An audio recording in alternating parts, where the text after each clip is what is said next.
They stood before the family solicitor's desk at Blackwell and Partners on a gray Tuesday morning in Bristol, their faces arranged in expressions of practiced concern.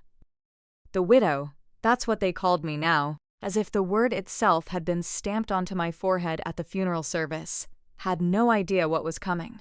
I'm Squadron Leader Eleanor Hayes. I'm 38 years old.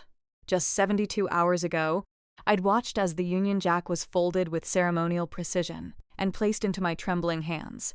That flag now sits on my mantelpiece, a perfect triangle of red, white, and blue, heavy as lead. Yesterday, I stood at the threshold of my own flat in the quiet suburb of Clifton and watched it being dismantled. My father-in-law, Douglas, was directing his sons as they carried out my grandmother's armchair. His voice was sharp, clipped with authority.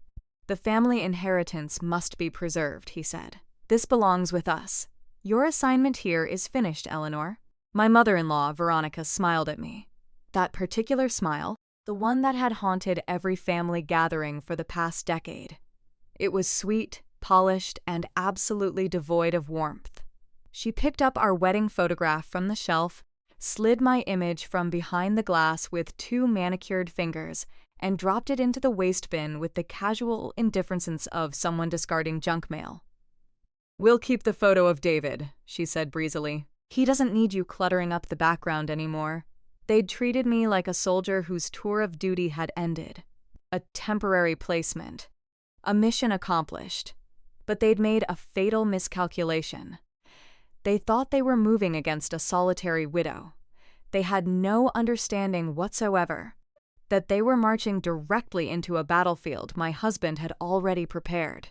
If you're watching on Hidden Family Infidelity and Revenge, drop a comment below and tell us where you're viewing from. Hit like and subscribe if you've ever felt like an outsider in the very place you called home.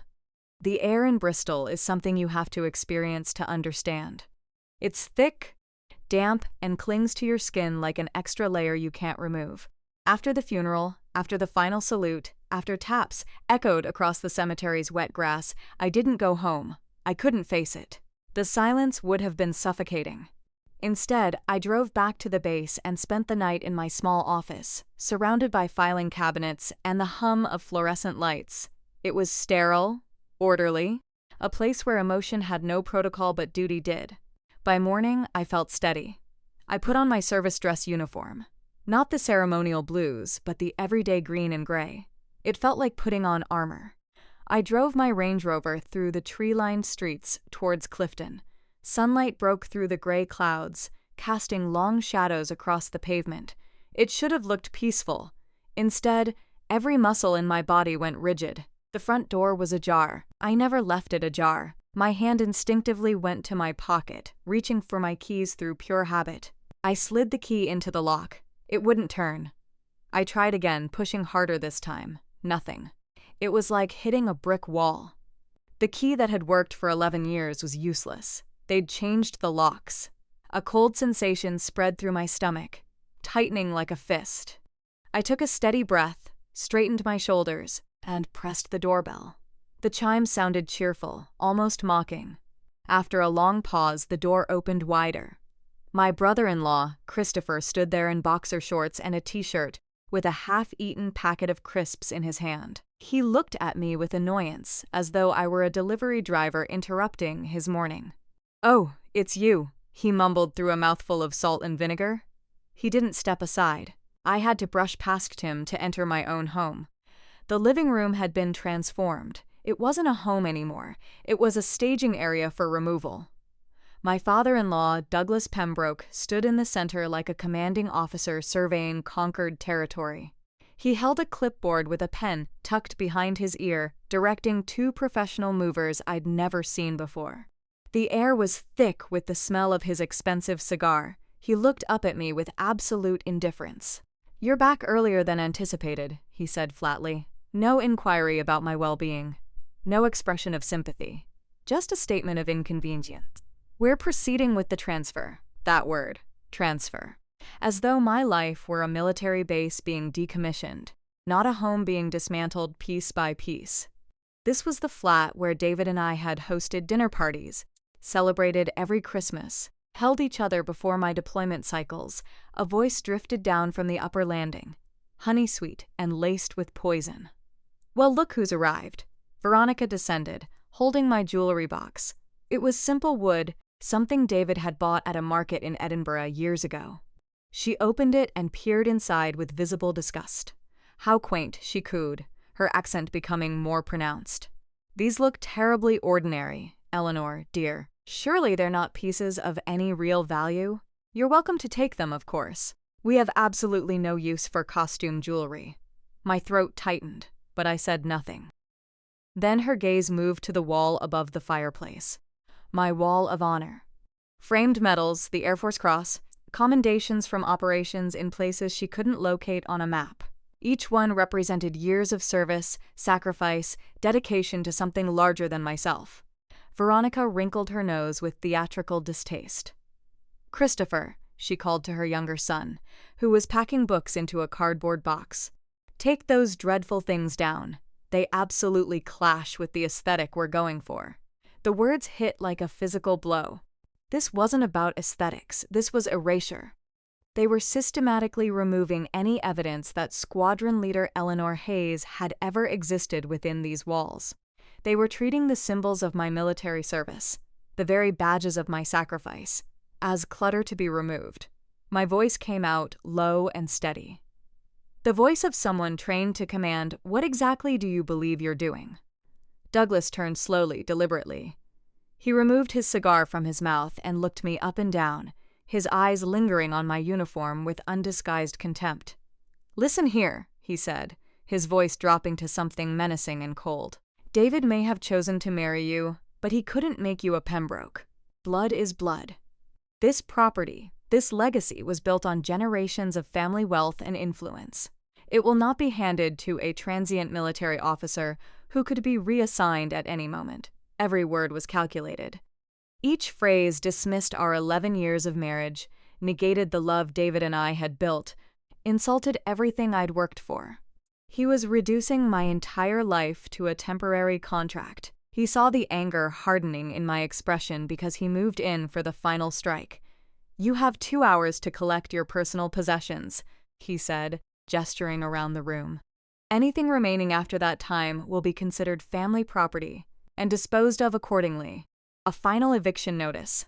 A cold legal severance." My training took over. When you're caught in an ambush, you don't panic. You assess, you gather intelligence, you identify your tactical position. I didn't scream, I didn't cry, I didn't argue. Instead, I took a single step back, leaned against the wall, and crossed my arms.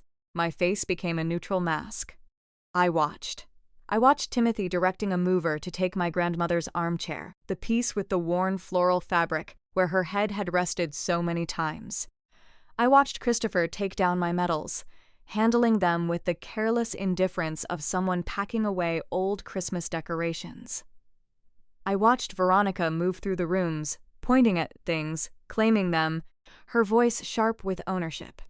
I watched Douglas, the patriarch, overseeing the dismantling of my life with the satisfied expression of someone who'd won a significant battle.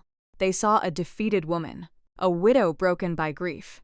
Too weak to fight back, they were wrong. I was gathering intelligence, memorizing every smug expression, every cruel word, every stolen object. I was cataloging their weaknesses, their arrogance, their greed. My silence wasn't surrender. It was reconnaissance, and it made them far more uncomfortable than any outburst could have. That armchair represented the last physical piece of my grandmother I possessed. As they carried it out the door, I remembered something crucial. It wasn't recent. It was the beginning. The moment they'd first made clear that nothing about me, nothing about who I was, would ever matter to them. They'd always looked at me like I was an inconvenient piece of furniture that didn't match the decor. An object to be tolerated, moved around, eventually disposed of. It had started 8 years before all this. It had started at a dinner table. I remember that evening with absolute clarity. It had the weight of a mission briefing in my memory, something I couldn't erase no matter how hard I tried. I'd spent an entire week preparing. I'd bought an elegant but conservative navy dress from a boutique in the town center. I'd read up on local news and politics. I'd even practiced anecdotes about growing up in Wales, hoping to bridge the gap between my world and theirs. I'd been desperate to make a positive impression, to demonstrate that I was worthy of their son. When David brought me to their sprawling Victorian home in Clifton Village, the first thing I noticed was the silence. It was heavy, oppressive, the kind of quiet that swallows all sound. The second was the gleam. Everything had been polished to an impossible shine. The mahogany dining table, the silver cutlery, the hardwood floors. It felt less like a home and more like a museum exhibit dedicated to upper-class respectability. We sat down to an elaborate dinner. Veronica started what I later recognized as an interrogation disguised as polite conversation. She smiled, perfectly painted and motionless, and tilted her head slightly. "David tells us you're a squadron leader in the RAF, darling," she said, her voice smooth as silk. "You command operations?" "Yes, ma'am," I replied. "I manage logistics coordination for my squadron." She murmured, taking a delicate sip of her drink. "It must be rather loud," she said the word loud, as though it were something contagious. Something crude and unrefined that I'd brought into her pristine home. The implication was crystal clear. I was loud. My career was loud. I didn't belong in their world of old money and inherited prestige. Douglas cleared his throat, studying me with an expression like he was conducting a performance review. "And your family? They're in Wales somewhere?" "Yes, sir." "My father retired last year from the steelworks. He worked in the steel mills," Douglas continued. It wasn't a question. He'd obviously had someone run a background check on me. "Honest labor," he declared, his tone dripping with condescension. He made it sound noble in the way one might describe a sturdy, simple-minded workhorse. He was talking about my father, a man who'd worked double shifts his entire adult life to give me opportunities he never had, as though he were a character in a history textbook about the working classes. For the remainder of the meal, they never asked about my ambitions, my passions, or what had made me fall in love with their son. Instead, they performed a clinical dissection of my background and my roots, holding each piece up to the light and declaring it insufficient. I left that dinner feeling I'd failed an examination I'd never known I was taking. The scrutiny only intensified. A week before our wedding, Douglas requested a meeting. Not at their home, but at his sanctuary, the private members club in the city center. He sat across from me on the terrace overlooking the manicured gardens, surrounded by men in expensive casual wear. He got straight to the point. "I need you to sign a prenuptial agreement," he said, stirring his drink without looking at me. "It's a straightforward matter of protecting the family assets. Your career, Eleanor, it's a significant variable. Overseas deployments, operational zones, military life is inherently unstable. We cannot have our family's legacy entangled with such uncertainty." He wasn't expressing concern for my safety.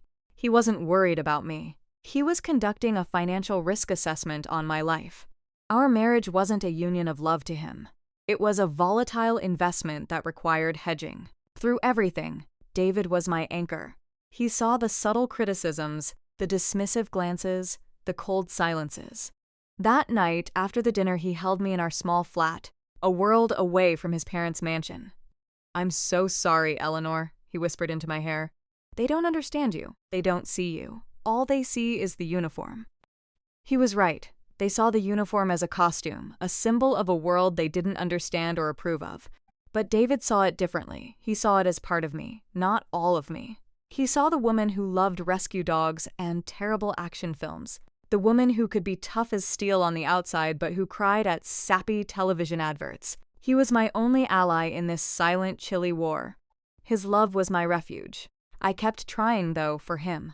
That first Christmas after we were married, I spent weeks knitting a cashmere scarf for Veronica.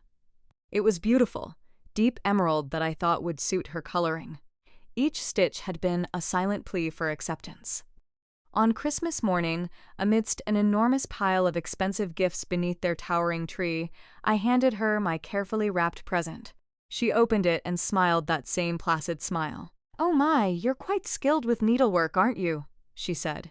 She held it up briefly, then turned to their housekeeper, Eleanor, a lovely woman named Margaret, Who was serving coffee? Margaret. This would look absolutely lovely on you. A little Christmas bonus for you, dear. Without missing a beat, she turned back and handed David a small, heavy box. Inside was a brand new Rolex watch. The public humiliation was staggering. The message was unmistakable. My heartfelt effort was worth nothing more than a hand-me-down for the staff. My gift, created from time and genuine hope, was garbage. I watched hurt flash across David's face before he masked it. In that moment, I finally understood. No matter how hard I tried, I would never be enough. I would always be the girl from Wales, the military officer, the outsider. If you've ever felt that sting of rejection, hit like and comment below. For years, I told myself I could endure their Cold War, that David's love was sufficient protection. I was wrong. Their Cold War turned hot on a warm summer evening at a cousin's wedding. That was 3 months before David became ill. That was the night I overheard the truth of their plan. The wedding was supposed to be a celebration. His cousin was getting married at one of Somerset's historic estates, the kind of place where ancient oak trees older than the country itself towered overhead, and the air smelled perpetually of expensive perfume and old money. The reception was held under a sprawling white marquee, lit by fairy lights that glittered like trapped stars. Men in formal dress sipped champagne, while women in designer dresses fanned themselves against the humid summer evening. It looked like a perfect portrait of English charm. Like most perfect portraits, it was a beautiful lie. I was playing a role I'd perfected over a decade. The elegant daughter-in-law. Veronica, holding a glass of Prosecco, guided me through the crowd with a proprietary hand on my elbow. At every group of guests, she performed the same rehearsed display. "Have you met David's wife, Eleanor?" she would announce at us, her voice bright and brittle. Then she'd lean in conspiratorially. "She's a squadron leader in the RAF," she'd add, always emphasizing the title not with pride, but as though I were an exotic and slightly concerning credential. It was her way of reminding everyone. And me, that I was the oddity, the outsider in their well-appointed world. I simply smiled, shook hands, and answered the same predictable questions, all while feeling like an undercover agent operating in enemy territory. The smiles were my camouflage. After an hour of this performance, I needed to escape. The forced pleasantries and their judgment were suffocating. I murmured an excuse to David and slipped away, walking towards the estate's gardens. The air was cooler out there, filled with the sweet scent of blooming roses and lavender. I found a stone bench tucked into a quiet alcove, hidden from view, and simply breathed. For a few minutes, I wasn't Squadron Leader Hayes or the outsider daughter-in-law. I was just Eleanor, a woman seeking a moment of peace. When I felt composed enough, I headed back towards the marquee. The path wound around the side of the manor house, past a darkened veranda. As I neared the corner, I heard voices drifting from the shadows. Familiar voices. I froze. It was Douglas. He was speaking in a low, conspiratorial tone to his sons, Christopher and Timothy. When David is gone, he said, his public charm completely stripped away, we need to move fast. My solicitor says a wife has certain legal rights for a period, but we can create pressure, make her environment uncomfortable. She's military. She's used to relocating. We simply need to make it clear she's not welcome, and she'll leave on her own. I pressed myself flat against the cold brick wall, my heart hammering against my ribs. She's a soldier, Douglas continued, his voice thick with disdain. She's accustomed to moving.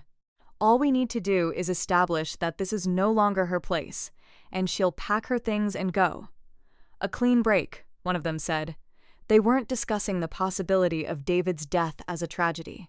They were discussing it as a logistical checkpoint in a business plan. They were orchestrating my removal before he was even ill. Then Christopher, the eldest, spoke, his voice eager and greedy. The veterinary practice is the real prize. I've already approached the practice manager. He's prepared to make a substantial offer the moment it becomes available. My stomach turned to ice. They weren't planning merely to evict me. They were already carving up David's life's work. The practice he'd poured his soul into building from nothing. Timothy sounded nervous. But what if she contests it? What if she demands compensation? A fourth voice joined the conversation, and it was the one that shattered me completely. It was Veronica. She must have just appeared. She let out a soft, contemptuous laugh. "Oh, don't you worry yourselves," she said, her voice a venomous whisper.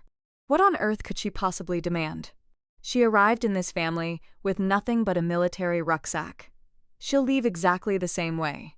You just leave her to me, woman to woman. I know precisely what to say to make her understand her place. My heart didn't just break. It stopped. The air left my lungs completely. This wasn't just dislike or prejudice anymore. This was a calculated conspiracy. A cold, cruel, methodical plan to erase me from their lives and seize everything David and I had built. The fairy lights seemed to dim. The cheerful music turned grotesque and mocking. I was standing in the darkness listening to my own eviction being planned. I have no memory of returning to the table. I have no idea how I managed to smile at David and tell him I was simply feeling tired. The rest of the evening passed as if I were watching it happen to someone else. Every smile, every polite conversation felt like a scene from a horror film. The drive home was silent. The air in the car was thick, heavy, charged with unspoken words. David kept glancing at me, his brow furrowed with concern. "Eleanor, what's wrong? You've been quiet all evening. I didn't cry. I didn't raise my voice. Instead, the soldier took over." I turned to him, my face calm, and delivered an after-action report, my voice steady and level as if I were debriefing from a patrol objective. "Full seizure of all assets, including this house and the practice," I stated, looking straight ahead at the dark road. "Method of operation: psychological pressure designed to induce voluntary withdrawal. Timeline for execution: immediately following your death." David said nothing. The only sound was the engine and the soft hiss of the tires on the asphalt. His hands gripped the steering wheel so tightly, his knuckles turned white. He didn't question me. He didn't doubt me. He knew. He'd always known what they were capable of. We pulled into our driveway. He turned off the engine, plunging us into darkness. He turned to face me. The gentle, kind man I loved was gone. In his place was someone I'd never seen before. His eyes, usually warm, were now sharp, cold, and utterly resolute. A fire burned behind them. "Right then," he said, his voice low and dangerous. "They've declared war. Now we draw up a battle plan." He didn't wait. As soon as we were inside, David went straight to the hall cupboard. I watched confused as he pulled out a worn leather briefcase I'd never seen before. Our small kitchen, with its warm yellow walls and the familiar sound of the kettle, became a secret war room that night. He placed the briefcase on our kitchen table and clicked it open. The sound was sharp, definitive. The opening shot of a war I didn't even know he'd been preparing to fight. "They've always thought I was weak," Marcus began, his voice stripped of its usual gentleness. It was now cold, clear, and precise. "They mistook my kindness for vulnerability. They were profoundly wrong." He looked at me, his eyes burning with intensity that startled me. "I don't fight the way they do, Eleanor. Not with yelling and intimidation and emotional manipulation. I fight strategically." He pulled out a thick folder. "I've been preparing for this for a very long time, longer than you know." He explained that the day his father cornered me at the club, demanding I sign a prenuptial agreement, was the day he knew this battle was inevitable. It wasn't about protecting their money. It was about controlling me, about ensuring I would always be temporary. So he'd made his own move. He hadn't gone to the polished, respectable family solicitor Douglas kept on retainer. Instead, he'd sought out a man named Robert Ashford, a legal specialist in contentious estate battles, a man with a quiet but formidable reputation in Bristol's legal circles. They called him the problem solver because when he finished with a case, there was never anything left for anyone to argue about. "I've met with Robert twice yearly for the past 9 years, David confessed. My jaw nearly hit the floor. For 9 years, my gentle, unassuming husband, the man who rescued stray cats and couldn't harm a spider, had been quietly building a fortress around me. He laid the documents across the table, transforming our kitchen into a command center. "I've diagnosed my family's condition, Eleanor," he said, applying his veterinarian's logic to his family. "It's a chronic, incurable case of greed. This," he tapped the stack of papers, "is the treatment plan. He showed me the first line of defense: joint tenancy with rights of survivorship. With Robert's guidance, he'd systematically restructured the ownership of every significant asset we possessed. The house, the practice, our investment accounts. Everything had been converted. Think of it as a legal minefield, he said, a grim smile touching his lips. The moment I'm gone, ownership of everything automatically transfers to you. Completely and immediately. It bypasses the will, it bypasses probate, it bypasses them entirely. They cannot touch it. He pulled out another document, the second line of defense, an ironclad will. It had been drafted with military precision. It was airtight, witnessed by a judge and a senior partner at Robert's firm, and notarized. It bequeathed everything else, every book, every piece of furniture, every pound in our accounts, directly to me, his beloved wife. My protector was leaving nothing to chance. I was completely speechless, overwhelmed by the scale of his foresight, by his quiet, fierce protection. But he wasn't finished. He reached back into the briefcase and pulled out one final item, a single sealed envelope. My name was written on the front in his familiar handwriting. And this, he said, his voice dropping low, is the third line of defense. This is the nuclear option. He pushed the envelope across the table to me. That isn't a love letter, Eleanor. It's an indictment. He explained that for years, every time his family had slighted me, every cutting remark, every dismissive gesture, Marcus had gone home and documented it. He'd written down the date, the time, the exact words used. He'd recorded his mother's comments about my loud life. He'd noted his father's obsession with bloodlines. He'd cataloged every instance his brothers had made me feel invisible. The letter, he explained, concluded with one final devastating paragraph. By treating my wife, a soldier who has sacrificed far more for her country than you ever will for your family, as an enemy, you have forfeited your right to be called my family. You have revealed your true nature, and I reject it completely. You will receive from me nothing but my utter contempt. A tear slid down my face, hot and unexpected. He had seen every small wound, every invisible hurt they'd inflicted, and he had transformed them into a weapon to defend me. David reached across the table and took my hand. His touch was firm, grounding me. Robert has the original, signed and notarized, along with several certified copies, David said. His instructions are explicit. If my family makes a single hostile move against you after I'm gone, he will deploy everything. The property deeds, the will, and he will read that letter aloud to them in person. He looked directly into my eyes, and the weight of his love was almost overwhelming. I'm deeply sorry I'm leaving you with this fight, Eleanor, he said, using my rank with a new kind of respect. It wasn't a marker of difference anymore. It was a title acknowledging my strength. But I know you. I know you won't back down. I need you to promise me. Promise you'll hold the line. In that moment, he wasn't my gentle husband. He was my commanding officer, entrusting me with the most important mission of my life. The mission to honor his love and protect what we'd built. I squeezed his hand, my voice clear and steady, all tears gone. Yes, sir, I said. I'll hold the line. We had a plan.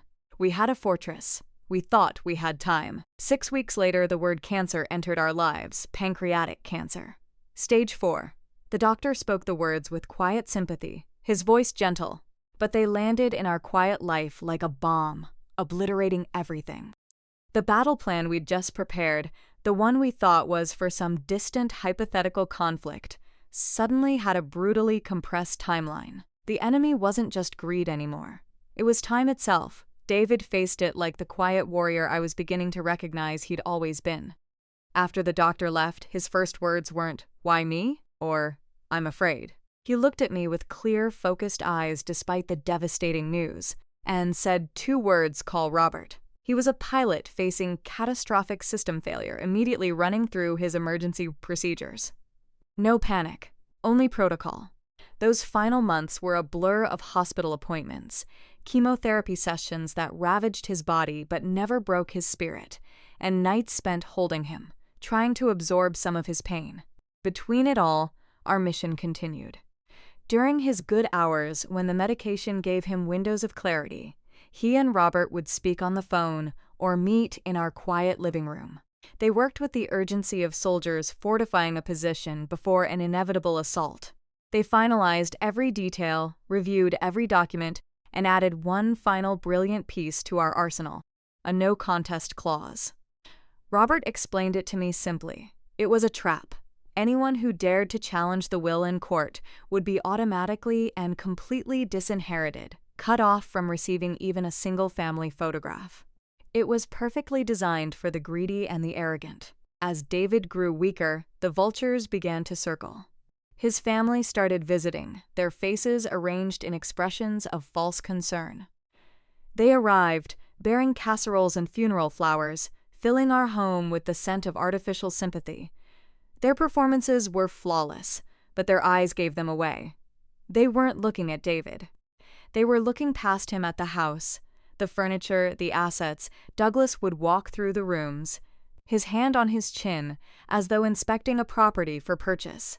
He'd run his hand along the door frames, tap the walls with his knuckles. Solid construction, he'd proclaim to no one in particular. They built things properly in those days. He wasn't talking about our marriage. He was appraising the house like an estate agent. Veronica's tactics were more subtle, more insidious. She'd bring homemade soup in her expensive Le Creuset pot, sit by David's bed, and then turn that saccharine smile on me. "Eleanor, dear," she said one afternoon, her voice a soft purr, "have you given any thought to your future? I imagine it would be far more convenient for your career if you were closer to a major base." She was suggesting I relocate while her son was dying meters away. One day, she arrived with a glossy interior design catalog from John Lewis. "I thought we could look at some ideas together," she said brightly, flipping through pages of perfectly arranged rooms. "You know, for refreshing the space once Gerald and his family eventually move in."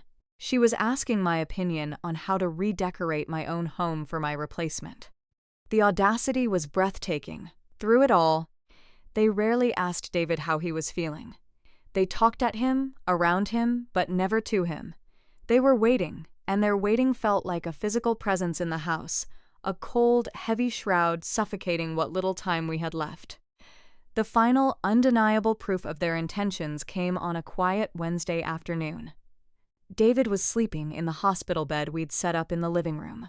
I was in the kitchen measuring out his medication when I heard Gerald and Timothy talking in hushed tones in the hallway. I froze, listening. "Dad says we change the locks the day after the funeral," Gerald said, his voice low, clean and quick. "Yeah," Timothy agreed. "Best to do it while she's busy with military paperwork and all that." Less of a scene that way, the syringe nearly slipped from my trembling hand. A wave of nausea washed over me. I looked over at David. His eyes were open. He'd heard every word. He was too weak to speak, but he reached out and squeezed my hand, a faint but firm pressure. A fire I'd thought was extinguished by illness flared in his eyes one final time. "See," he whispered, his voice a dry rasp. "Never underestimate their greed. Now you know what you have to do." He was giving me my final orders. The day of the funeral was gray and overcast. The Bristol sky wept a warm, misty rain. I stood at the graveside in my RAF service dress, the fabric feeling heavy and formal. I watched as the honor guard meticulously folded the flag that had draped his casket, their movements crisp and full of reverence his own family lacked. When they presented the flag to me, a perfect tight triangle of red, white, and blue, my composure cracked for a moment. I was no longer Squadron Leader Hayes. I was just Eleanor, a woman who had lost everything. As the small crowd began to disperse, Douglas gathered his remaining family into an exclusive circle near the headstone. He positioned himself deliberately so his back was to me, physically pushing me to the periphery. I stood alone, holding the flag, as he cleared his throat to make an announcement. In order to preserve David's legacy, he declared, his voice thick with counterfeit solemnity, and to provide stability for the next generation, we have decided the house will transfer to Gerald and his family. His children need a proper home. My grief was instantly replaced by cold, hard fury. I stepped forward. "I am his family," I said, my voice quiet but cutting through the humid air. "This house is my home." Douglas turned to face me, his expression not sympathetic, but coldly dismissive. He looked at me as if I were a complete stranger. an interloper at a private family event. "You are not his blood, Eleanor," he said. Each word was a deliberate twist of the knife. "And down here in the South, blood is all that matters." It was his final declaration of war, delivered over his son's fresh grave. The battle Marcus and I had prepared for was about to begin. I didn't go back to the base after the funeral. I didn't go anywhere. I spent the night in my Range Rover, parked 2 streets away from my house, hidden in the shadows beneath a massive ancient oak. I watched. My grief had been cauterized by Douglas's final insult at the cemetery, replaced by cold, sharp-edged resolve. I knew they would move fast. Arrogance makes people predictable. At 8 o'clock the next morning, my surveillance paid off. A large white moving van from a local removal company rumbled down the street and backed into my driveway with a screech of brakes. The ambush was underway. A few minutes later, Gerald emerged from the house, clipboard in hand, already directing the movers with self-importance. I didn't drive up. I didn't rush in screaming. That's what they expected. Instead, I started my engine, pulled out, and parked again at the corner, giving myself a clear line of sight to the entire operation. From my driver's seat, I watched them carry out the first pieces of my life. The table lamp Marcus and I had chosen together. A box of my books. The small kitchen table. My heart was a cold, steady drum against my ribs. There was no fear, no panic.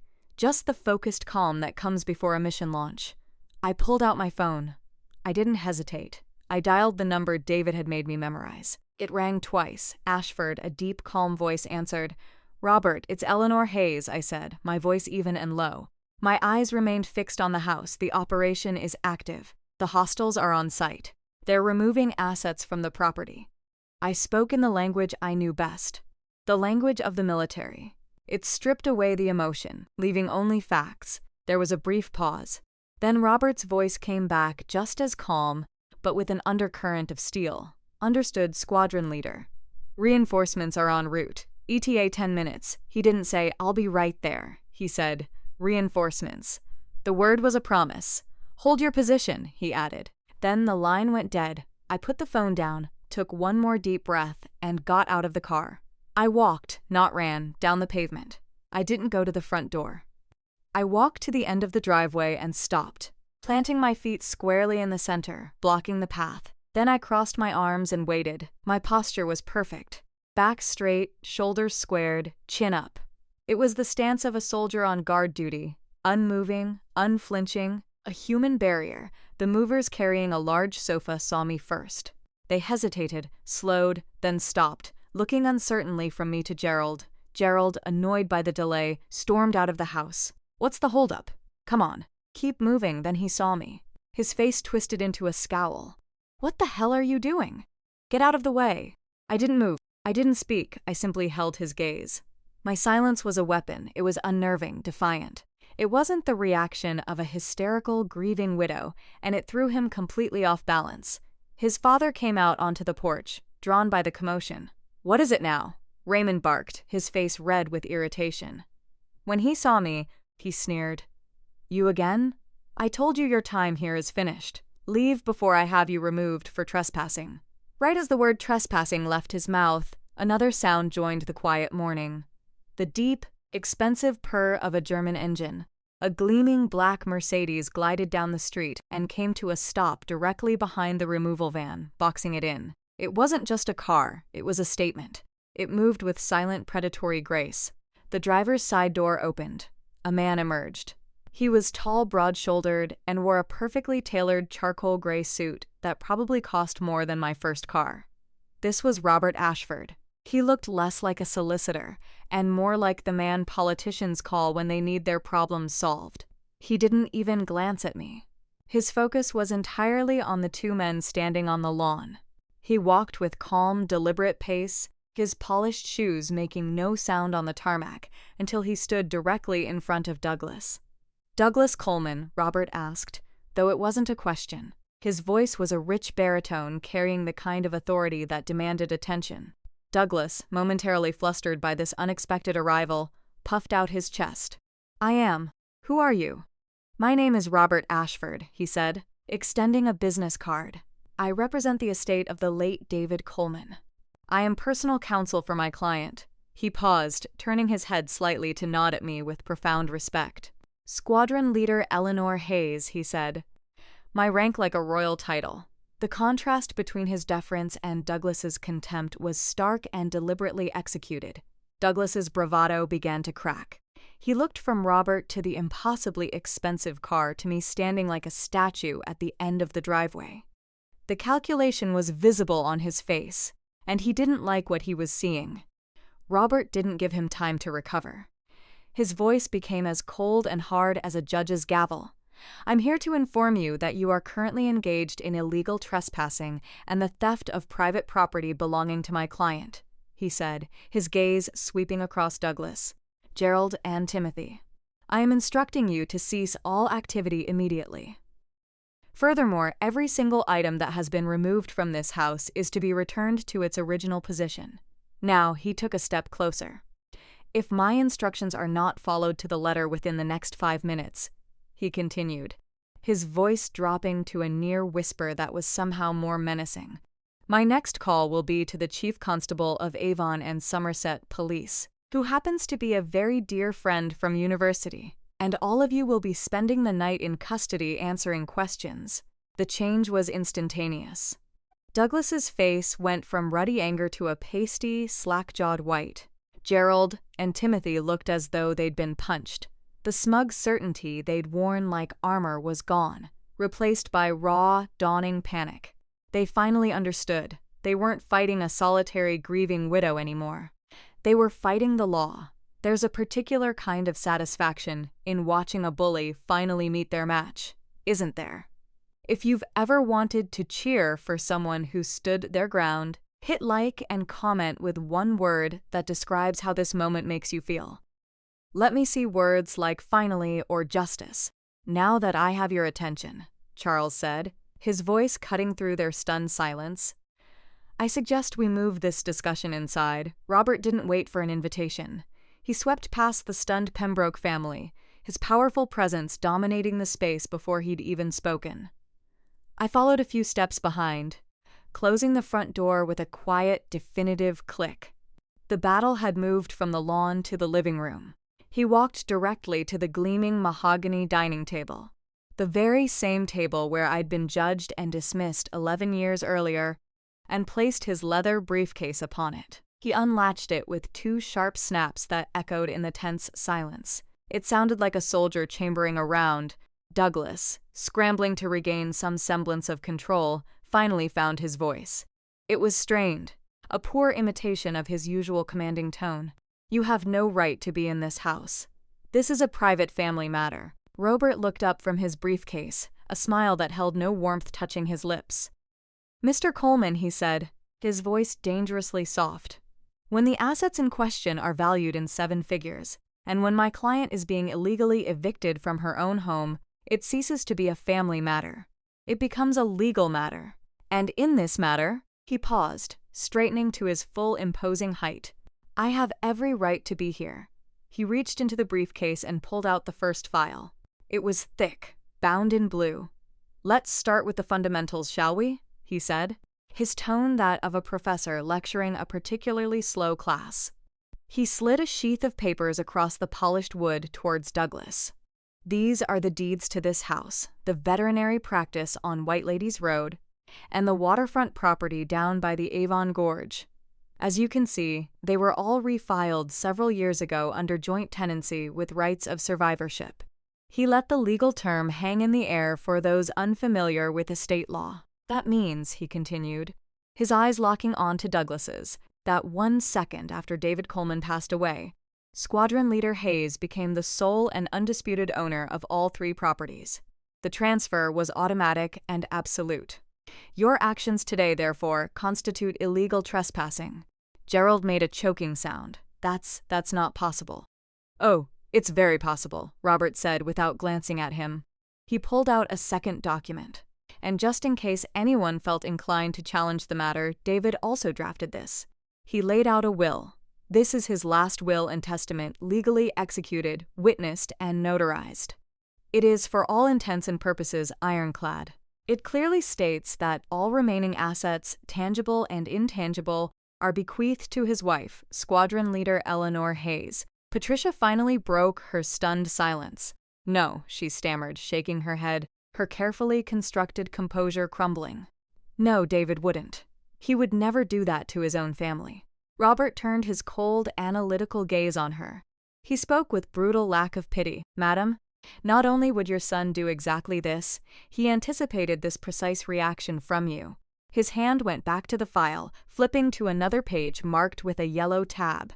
You see, David was an extremely thorough man. His will contains a particularly stringent no-contest clause. He looked around the room, making eye contact with each of them. Douglas, Veronica, Gerald, Timothy. That clause stipulates that if any beneficiary attempts to challenge the validity of this will in any way for any reason, they are to be treated as if they had predeceased the testator. In layman's terms, you are immediately and irrevocably cut off. You forfeit any and all inheritance, down to the smallest sentimental keepsake David might have left for you. He leaned forward, placing his hands flat on the table. The friendly professor was gone, replaced by a ruthless prosecutor delivering his closing argument. Your son laid a trap, Mr. and Mrs. Coleman. And with your performance this morning, you didn't just walk into it. You sprinted. The color drained from their faces. The furious red of Douglas's anger faded to a sickly white. Veronica's hand flew to her mouth, her eyes wide with horrified understanding. For the first time since I'd known them, the Pembroke family was completely, utterly silent. They were defeated, and they knew it. They had been outmaneuvered, outsmarted, and legally disarmed by the son they had always underestimated. I stood by the door, my arms still crossed, a silent sentinel watching the fortress Marcus had built for me withstand the siege. Robert glanced over at me, his expression unreadable, but his eyes gave a slight, almost imperceptible nod. It was a gesture of respect between allies, a confirmation that the first phase of the operation was successful. He then turned back to the broken family. But David knew, Robert said, his voice dropping again, drawing them in. He knew that legal documents, as powerful as they are, might not be enough to penetrate the particular culture of your family. He knew a stronger blow was needed, one aimed not at your wallets, but at your conscience. He reached into his briefcase one last time and pulled out the sealed envelope, the one with my name on it. He held it up between his thumb and forefinger. If you still harbor any doubt as to your son's final intentions, he said, if you still cling to the delusion that this is all some terrible misunderstanding, then perhaps you should hear it from him directly. He paused, letting the weight of his words fill the room. And that, he said, his voice dropping to a near whisper, was merely the opening move. Are you interested in hearing the final words David really wanted to say to his family? No one answered. No one could.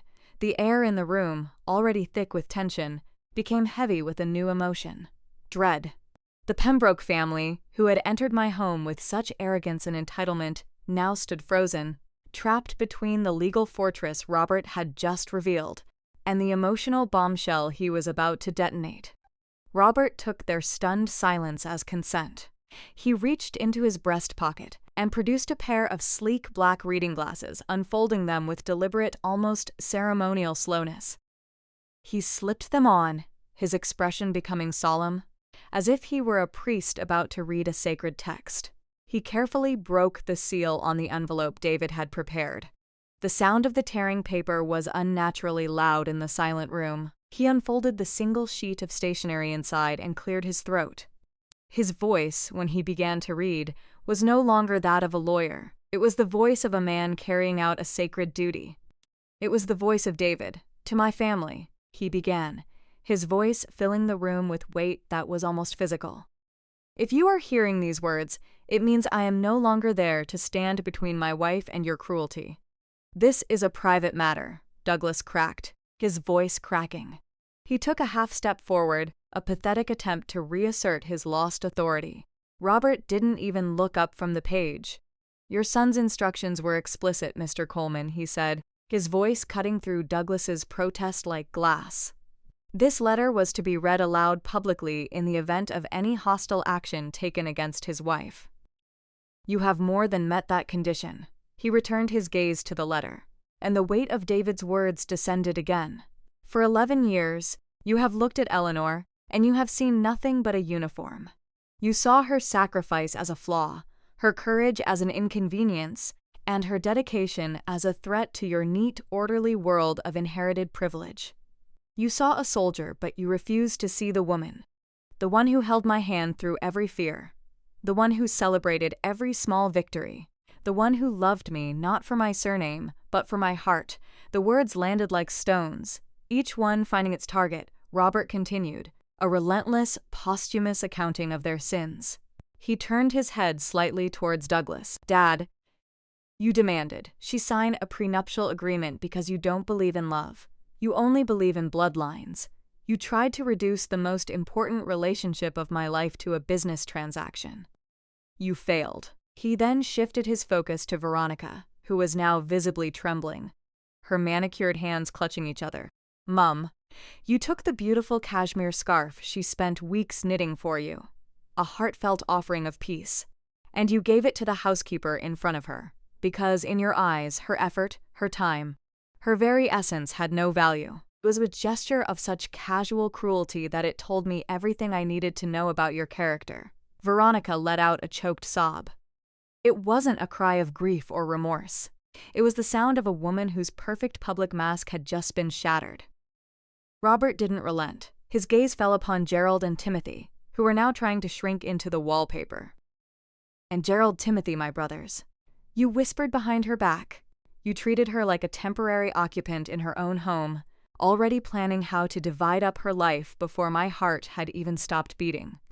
You saw her love for me not as a bond, but as an obstacle to your inheritance. Every accusation was true. Every word was a mirror, forcing them to see the ugliness of their own actions. Stripped of all polite pretense, there was nowhere to hide. Then the tone of the letter shifted. The cold fury melted away, replaced by a warmth so profound it made my own breath catch. You never understood, Robert read, his voice now filled with deep, loving reverence.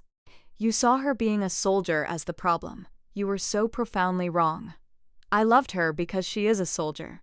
She taught me what real honor looks like.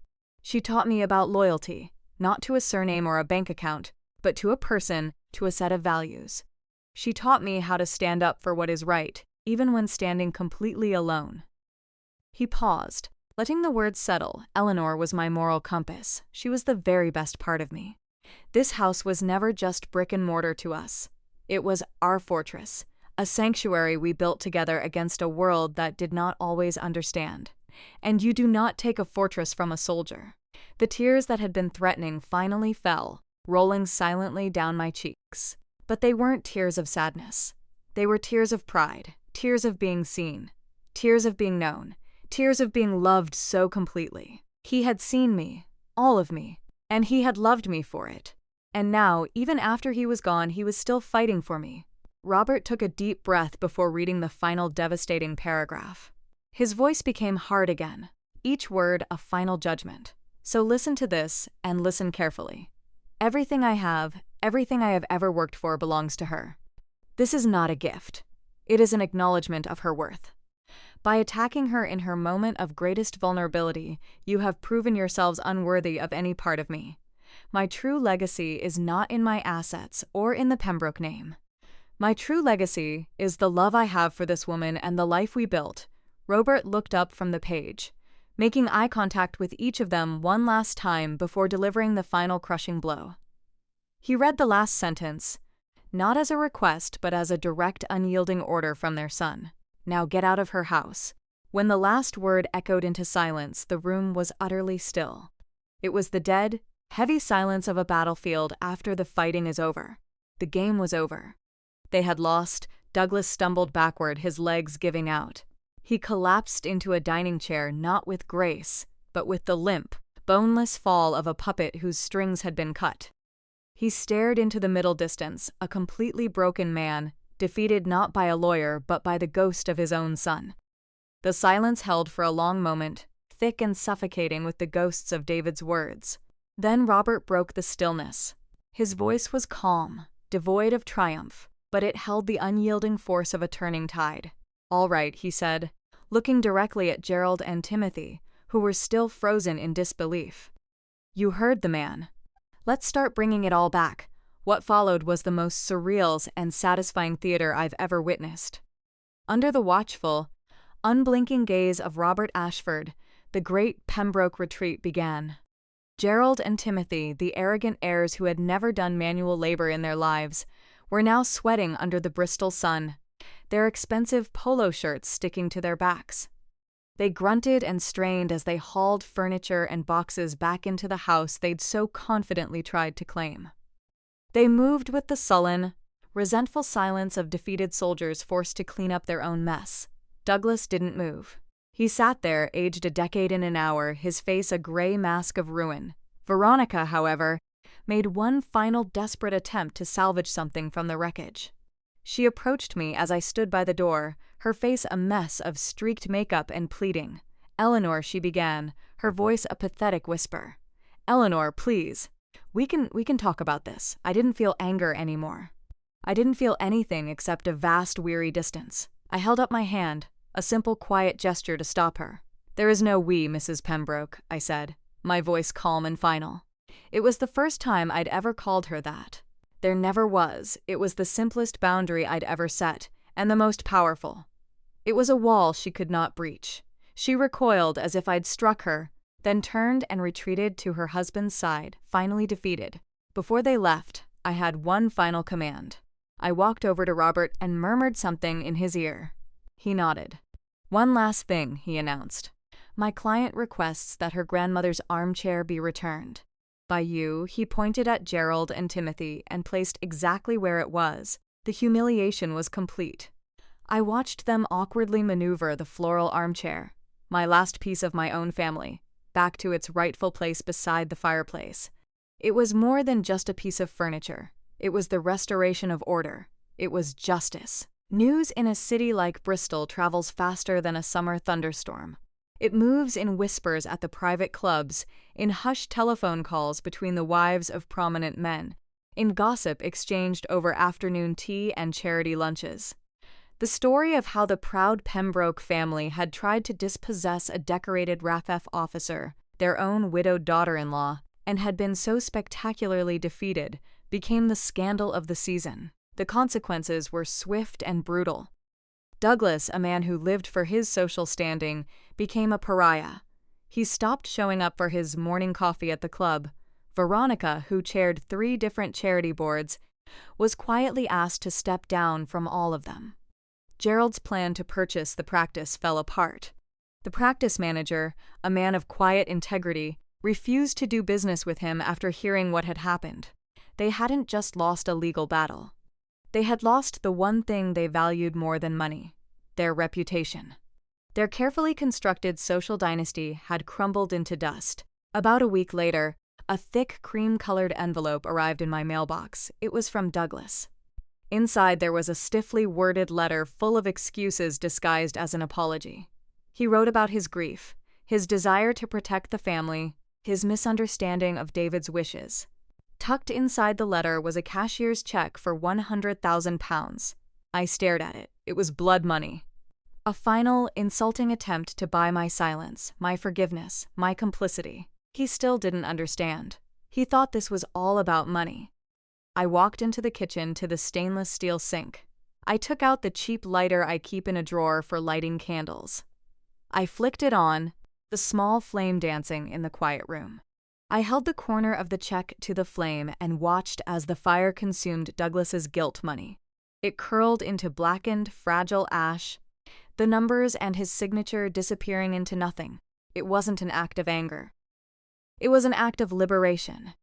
I scooped the ashes into the envelope the check had come in, sealed it without a note, and mailed it back to him. The message was clear. We were done. That night, for the first time in what felt like a lifetime, the house was truly quiet. Not the heavy, oppressive silence of grief, but a deep, peaceful stillness.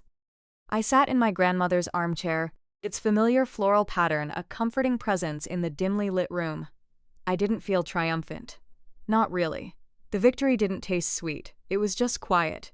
It was the profound relief of a soldier after a long and brutal war.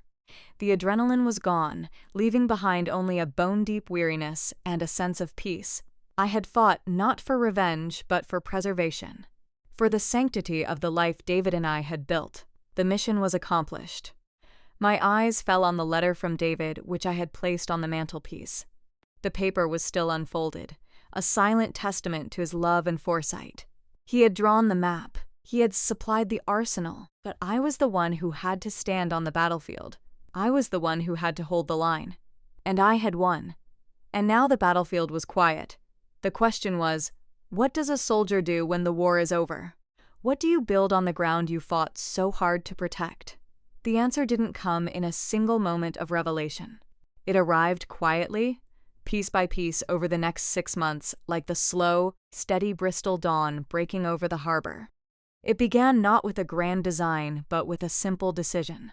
I would not sell the practice. That place was David's heart translated into a physical space. To sell it would have felt like a betrayal. So, with Robert's help navigating the business side of things, I kept it open. The first change I made was a new sign out front. It no longer said Pembroke Veterinary Practice. It now read the David Pembroke Memorial Animal Hospital.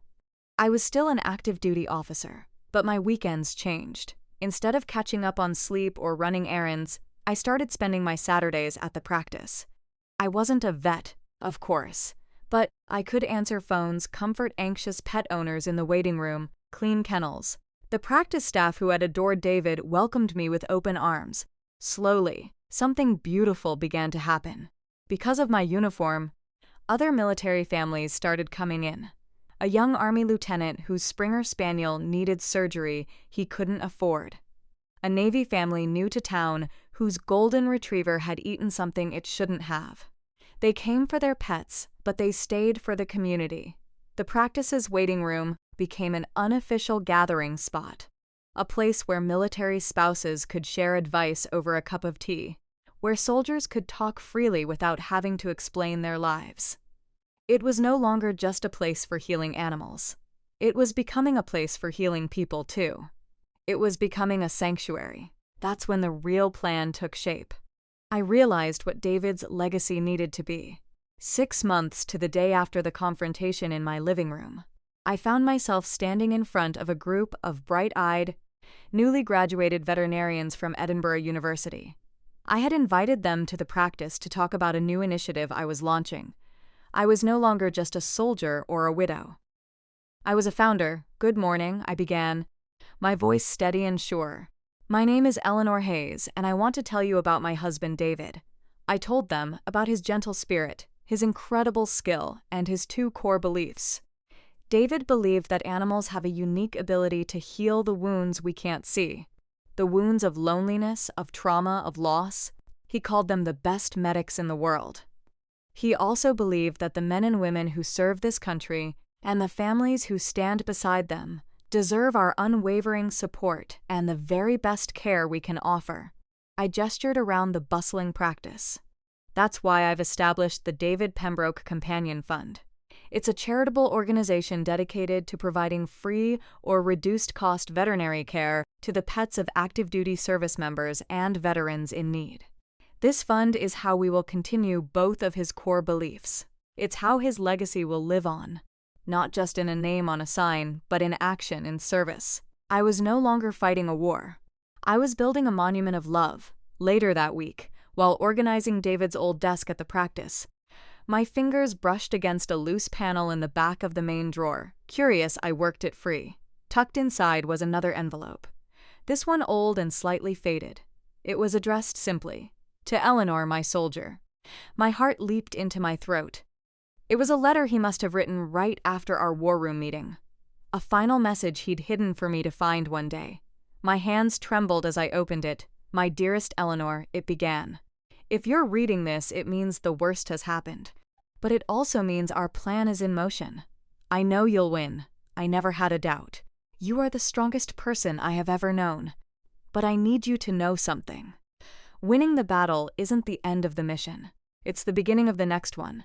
Your new mission, Squadron Leader, is to live. Live a life that is full and joyful and loud, just like my mother was always so afraid of.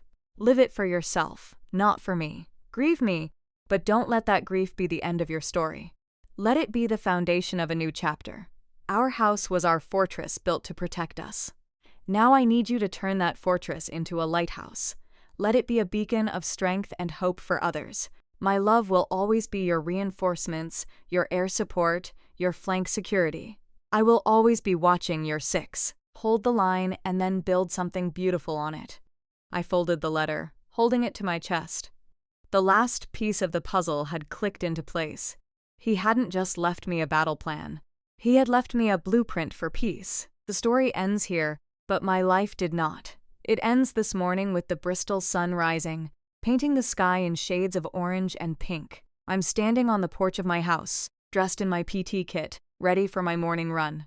The air is cool and smells of salt from the nearby sea. Behind me, the house stands quiet and strong. It's no longer just a fortress. David was right. It's a lighthouse. I held the line. I completed the mission. And now, every single day, a new mission begins. To live, to heal, and to pass on a legacy. Not of bloodlines or of wealth, but of honor, service, and a love that was strong enough to build a fortress and gentle enough to light the way home. My war is over, but I know many of you might still be on your own battlefields, fighting quietly every day. The greatest weapon I had wasn't just David's brilliant plan. It was having a loyal ally like Robert Ashford show up when I needed him most. In the comments below, I would be genuinely honored if you would share who your Robert Ashford has been. That one person who stood with you and helped you hold the line. These stories of resilience and quiet courage deserve to be heard. If you believe that too and want to be part of this community, please subscribe to the channel and turn on notifications. That way you won't miss the next story from the front lines of hidden family infidelity and revenge.